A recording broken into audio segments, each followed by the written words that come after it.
ابو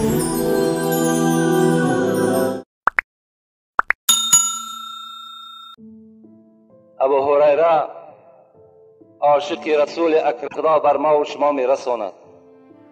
ابو هریره را شما میشناسین. روزی در کتاب خودش میگه 5374 حدیث بهترین راوی هست. همه راویای حدیث ابو هریره روایت کردگی هست. حضرت میگه بار ضعیف شد، از یاد کردن حدیث های پیغمبر برای من مشکل می آمد، قابلیت محافظه من ضعیف شده است، چیکار کنم؟ میگه بالای زمین پهن کن. میگه روی مال سرم در بالای زمین پهن کردم، یا چی حرف نویسان. گفت ابو هریره بالای سر کن. بالای سر کردم. مجلس ساعت گپ میزد، همه حرف های رسول اکرم حفظ میکردم، از یاد میکردم. اگر شبی که من 12,000 بار سبحان الله حرام بود، یک رشته داشت، میگه حضرت 1000 گره در 1000 بار حضرت میگه سبحان الله، پاک هستی تو ای خدای بزرگ ما. اینا میگه حضرت چی گفتن؟ گفتن رسول اکرم شنیدم که میگفت که هر کسی که سر و بدن خود بشوید، صابون هست، خوشبویی در ما و شما هست، بیرون مسجد خوشبویی هست، بدنش هم میشود. لباس هایی که بوی عرق بدن میکند، لباس هایی که یا اونها را تازه میشود، بی بوی میسازد و در بدن خود میگیرد. رسول الله گفتن که 2 مکافات خدا برای او انسان عطا میکند. این مکافات چی هست؟ تو خطیئه و الاخرى ترفع درجه. اگر بدن خودش شست، لباس ها را پاکیزه کرد، جوراب هایی که بو لیقضی فریضه من فرائض الله، نماز جمعه که فرض الهی است، فرمان خداوندی است، تا که آمده باشد. مقصدش برای وقت گذرانی، مقصدش برای شرم حسید بر یگان جای دیگر بردن نه، فقط برای ادا کردن نماز جمعه. اگر همان امت من مکافات خبر بتین، تحط خطیئه و درشته تمام خطایی که در عمر کردگی است، خداوند همش کوره می سازد، درجاتی را در جنت خدا بلند می سازد. خوش به حال و بندگانی که حدیث بر ما خبر دادگی است، با همین مقصد بر مسجد ما می آید. این مسجد همه مسلمان هاست. این مسجد نامش است، تربیه میکند که مثل ابوبکر، مثل عمر، مثل عثمان. الحمدلله که امروز ما و شما اگرچه ما یک سیاه هم باشیم، لیکن امروز در اطراف خود یک چند نفری را جمع کردیم و به سمع شما میرسونیم. این ماه ربیعی، بهترین موجودات و بهترین مخلوق الهی بنده کل امت در قیامت به اذن الهی به دنیا آمده است. این ماه بود. البته این ماه همه ما و شما باید دوست بداریم، به خاطر آنی که سرور ما و شما دنیا آمدند. حضرت بایزید بسطامی چی میگوید؟ میگوید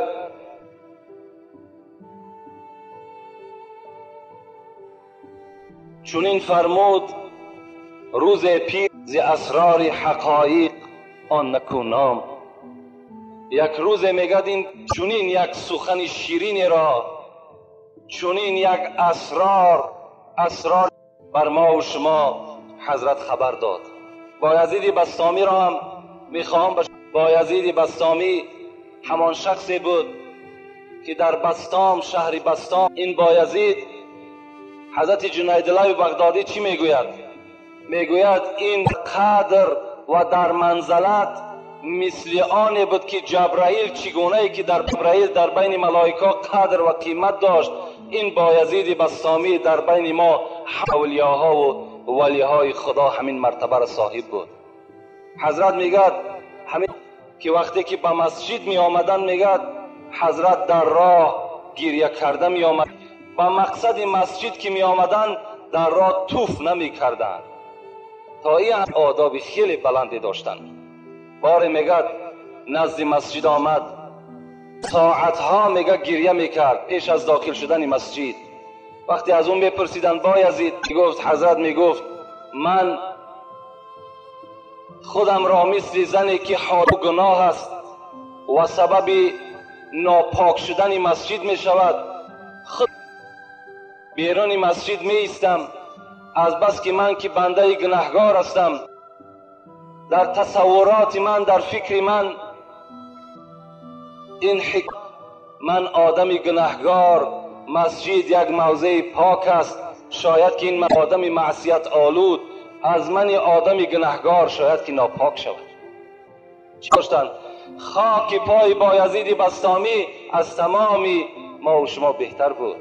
در وجودشان چنان ترس خدا نشسته بود که شاگردهاش میگد شب بالای بام هر روز میگد ذکر میکرد، خدا را یادآوری میکرد.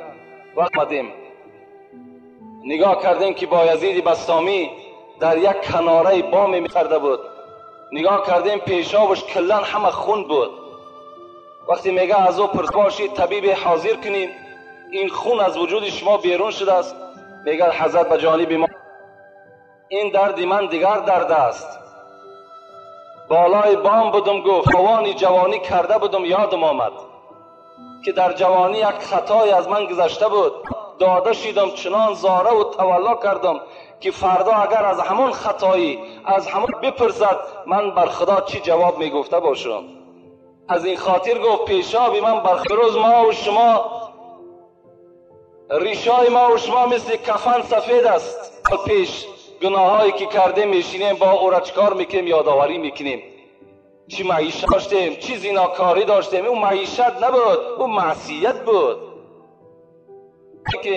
تا جایی که در عوض او توبه کنیم، از خدا بترسیم، ما و شما یادآوری. فعمل المعصیه بقدر صبرک علی النار. پیغمبر میگه قوت سوختن را در آتش دوزخ داشته باشید. با جد تو آدم بهشتش جای بود. حضرت رومی خدا رحمتش کند، روزی که خدا خلقش کرد اولین آدم داخل جنتش کرد.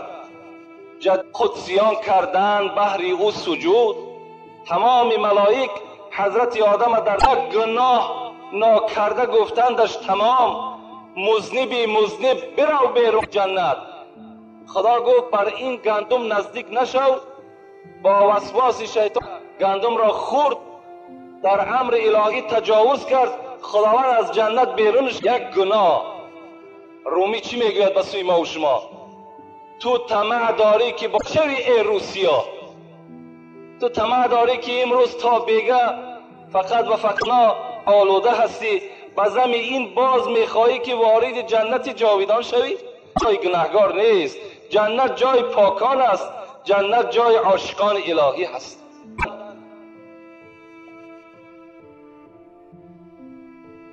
که ابراهیم چنین فرمودن آن انبیاها، مرا گردان ز او بر محمد لطف بی حد. حضرت بایزید بسطامی میگوید حضرت ابراهیم، حضرت موسی، حضرت عیسی آرزوی داشتند. چه آرزو بود؟ خدایا از این دیده اگر امت محمد می ساختی این برای ما فضل بود، که بر محمد تو بی نهایت لطف بی حد دادگی هستی. زیرا که محمد در آخرت همه دامان حضرت بحر شفاعت می قپند. چون این پیغمبر ما و شما البته امت هستیم. خداوند در قرآن تعریف میکنیم ای محمد صلی الله علیه و سلم چی یک فعل خوب داری، چی یک معامله حلیمانه داری. خداوند در قرآن رسول اکرم معامله نیکی او را بر شما وصف میکنیم. انشاءالله موضوع ما دیگر است. خدا خواسته با مولودهای حضرت خواه روز جمعه است، خواه یکان روز دیگر است انتخاب میکنیم. ما خودش ساعتی تبلیغ است، ساعتی هست که یعنی به گوش همه مردم در هر جایی که مولود شود در روز جمعه ما اشتراک کرده نمیتونیم، زیرا که جمعه در جمعه از در مسجدهاشون روزهای شنبه یک شنبه اختیار کنند. روزهای جمعه خودش یک بازی را به مولود تبدیل بتیم. باز اگر جمعه به جمعه شیم مثل سال آینده میاییم. یک شخص به نام سمامه بود میگد به طرف مدینه آمدن، در دست میگد یک کارد داشتن. وقتی با اون شخص حضرت عمر رو پرو شد، از گفت من نفری هستم که دشمن محمد هستم، بهر قتل همین محمد صلی الله علیه و سلم آماده کردگی هستم. فقط شنیدن این سخنها نداشت. عمر شخصی بود که جان یار رسول اکرم بود. لو کان نبی بعدی لو کتاب، اگر پیغمبری بر محمد ختم نمیشد، گفت رسول اکرم، هر آیین اینقدر عدالت و اینقدر صدق بر اسلام داشت. حضرت میگد دست به دست شدن. حضرت عمر میگد لباس های اون مشرک از بدن با برده میگد در یک گوشه از مسجد مثل سگی را که بند میکنی همچنان بند دادن رفت. پیغمبر خدا را گفت یک شخصی برای قتل تو آمده بود، میبینی کارد همون شخص است و همان نفر در یکی از رسول اکرم از جای خود خیستند آمدن داخل مسجد، دیدن که و جانب همون شخص نگاه کرد، گفت برای این کسی که دشمن. حضرت عمر در هیجان آمد، گفت رسول اکرم چی میگوی؟ همین شخصی که برای قتل تو آمده است اینا باز ما طعام بتیم؟ رسول میگه حضرات دوان به خانه رسول اکرم رفتن، در یک ظرف شیر دستهاش بکشایید. دستهاش میگه کشاده کردن، ظرف در دستش داد، شیر آرد در دستش داد، گو به خانت برو.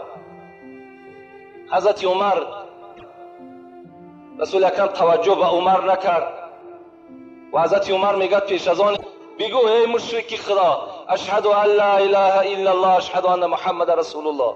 خودداری کرد، نگفت، رفت یک چند قدم رفت، میگه و پس به زانو زد، گفت اشهد ان لا اله الا الله اشهد ان محمد رسول الله. ای گفت ای شخص، گفت الحال من بر تو این کلمه طیبه را عرضه کردم، چرا نگفتی؟ گفتی؟ گفت اگر در اون صورت من کلمه را عرضه میکردم هر آینه بر من زیرش گرفتیم. از حساب آنی که در سیاست ما افتاد، یعنی از ترس جان ایمان چه مستقل از پیش ما که دور شدم، گشته آمدم ایمان عرضه کردم برای پیغمبر بر من کرد. بین چگونه یک پیغمبر حلیمی داشتیم. اسلام ما همچنان معامله بر دشمنهای خدا میکنه. این سوال و جواب هایی که در پیش من ایستادگی است، اینها را میخوام به سمع شما. چندین سوال ها در پیش ما منتظر جواب هستند. بسم الله الرحمن الرحیم. السلام علیکم. دامنای نمود شپرک را اوراح میگویند و آن را ارد میکنند. شپرکی هست که در خانه ما و شما ارواحکش میگیم. وقتی داخل میشود ما گذشته‌مان یادمان میآید، یعنی از ما ارواح‌های گذشته هست. همین شپرک ما را یک یادآوری میکنند، لیکن در اصل این اصل ندارد. این ارواح‌های ما و شما، خاندان ما و شما میآید. ارواح‌های ما و شما برای خاندان ما و خودش، خانه خودش چگونه معامله در او خانه است برای خبرگیری میآید. او آیا یگان طعام، آیا یگان خیر احسان، آیا درکت نمیآیند. لیکن شما میتونین ارواح‌های خودتان با قدر ضرورت خودتان از با نمازها خوشنود بسازید. این ارواحکی که میگیم اینا البته اصل ندارند، اینا پیدا میشوند، هر خانه داخل میشوند. اگر بر همین بهانه هم اگر فکری همی اگر خیر احسان کرد، اینش هم خوب است. السلام علیکم دامنای عزیز. در قبر با کدام زبان سوال جواب میکنند؟ در پیشین رسول اکرم فرزند خودش ابراهیم گفت تو را میپرسم یگانه است، پیغمبر او پدر من است، و دین او اسلام است. داخل قبر میشیم، ما و شما را در نزد منکر و نکیر است. انشاءالله من صفت منکر و نکیر را بر شما در جمعه های آینده. اینجا فقط رحمت الهی لازم است که خداوند بالای ما و شما رحمت خود منکر و نکیر با آزادی جواب بگیم. منکر و نکیر با زبان عربی ما و شما را میپرسد، همین زبان با آسانی چکار میکند؟ مبدل میسازد. ما با زبان خود منکر، خدا خواسته باشد عملهای ما و شما زائد باشد، ما بنده نیکبخت باشیم. السلام علیکم دامنای شیرین سخن. از شما خواهش دارم، بعضی عائله های هستند که مادرانشان را از خداوند گناهگار هست یا نه گناهگار نمیشوند. اگر مادر بگین از همه در با لفظ حاضره که ما و شما آتا میگیم یا اتا میگیم، اینو بهترین هستند از اوی که اینا. البته در راست مادر استفاده کردن اینها از روی منطق خطا هست، برای احترام است، باکی ندارد. لیکن خوب میشود که ما و شما آچه و آتایی که دارد است. از کلمه هایی که موی سفید حذر کنین. ای بس ای شما اگر از مدنیت حساب کنین یا که شرم کنین، حیف شمار جوان شرم کند که پدر خچه آتا بگن، یا شرم کند که مادر مشکه، یا که مثال موی سفید. این چی است؟ اینا نه مدنیت است نه پیشرفت داشتیم. همچنان ما و شما با فرزندان میراث بگذاریم، این بهتر است. گفتم مرا زن بده، او برای من گفت رفته خودت کار کنه زن بگیر. در بعضی از حدیث ها در گردن پدر مادر 4 حق: یکی فرزند را ختنه کردن، یکی پیش یک آرام فرزند خاندار کردن. اینا حق پدر هستند. لیکن خود همون جوان خود فکر کنند، پدر ما و شما در زمان ما و شما را زن دادن میتونید. امروز این پدر و مادر ما و شما باز منتظر ما و شما هستند. نان بتیم و بزم این باز خود خاندار شیم، این بهتر است از اینکه پدر و مادر ما و شما دقای خودمان بالای او میپرتاییم، از این در خدمتشان کنیم، عائله دار شیم، دعاشون بگیریم. این که پدر ما حقدار است که مرا زن بتد، بیستیم مطلی او به یگان کار دست رازی نکنیم.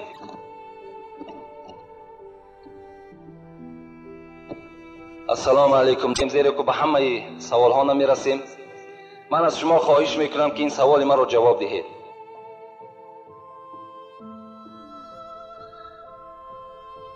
ما باید ناخنهایش را بریده بخورد. من به او گفتم که برای چی ناخنهایت را میخوری؟ او گفت این سوال من رو جواب دهید. ما از ناخنهای پا میگیریم یا دست میگیریم، این ریسک نیست، اینا حرام است. اگر این ریسک باشه